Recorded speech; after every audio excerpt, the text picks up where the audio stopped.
This is Audible.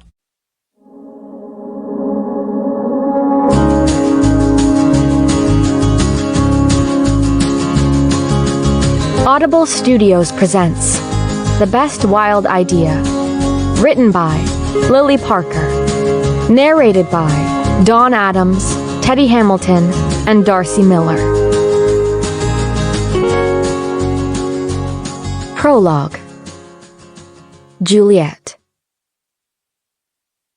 I'm panting by the time I trudge over the last sand-covered dune, emerging from a different spot than where I walked a few moments ago. It's our last night here, and I was the one who forgot the champagne back at the rental.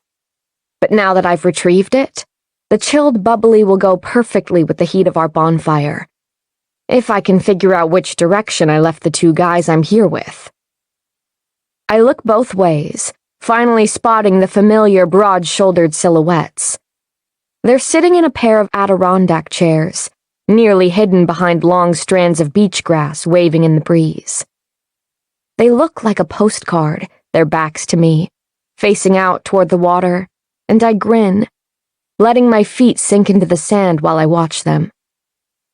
Grant and Silas stare out to the waves as they talk, bathed in a canvas of orange and gold hues. The warmth of the day is slowly disappearing above us as light bounces and churns off the Atlantic surf, likely still frigid from the colder than usual spring we've had this year, without a chance to warm yet beneath a summer sun. Silas's laugh carries with the breeze to me, followed by Grant's.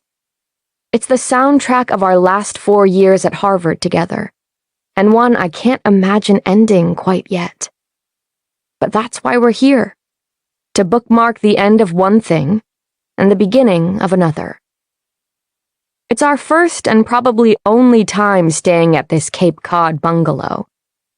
Grant's parents had surprised the three of us with the reservation before we collected our diplomas in Cambridge outside Boston a few days ago. I bite back a wave of nostalgia and absorb the moment I'm in now like a sponge.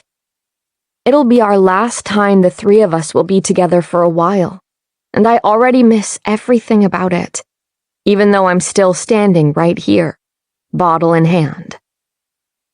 Silas says something I can't hear in the wind, while Grant nods and chuckles beside him. Then he reaches over to pat Grant on the shoulder. Grant returns the gesture so their arms stretch across the sand between them for a moment. They smile at each other, the wind whipping their hair.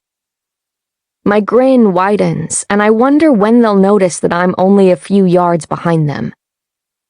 Both drop their arms and gaze at the sea, settling into the comfortable silence that comes with a friendship nearly as old as they are.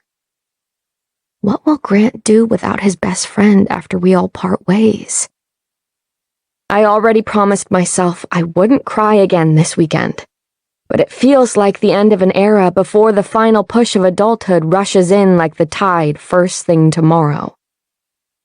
When we get back to Boston, Silas will use his father's jet to take him to Amsterdam, where he'll begin a solo backpacking trip through Europe.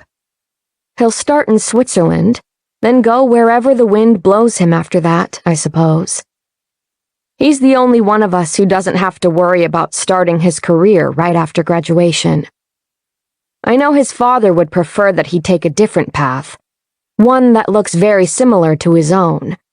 But much to Silas's surprise, his dad hasn't insisted on him starting work yet and has given Cy at least a year to do what he wants. Maybe more, we'll see. Speaking of, Silas must feel me watching them because he suddenly turns around. His face lights up when he sees me, and we grin at each other. I hold up the bottle I've just grabbed from the fridge at the house. He nudges Grant's shoulder, and Grant turns around, then stands to move the third chair in the group closer to his side before I reach them. The sand is deep, and I kick off my sandals when I get there. It's cold but soft and damp between my toes. I curl up in the chair and tuck my feet beneath me.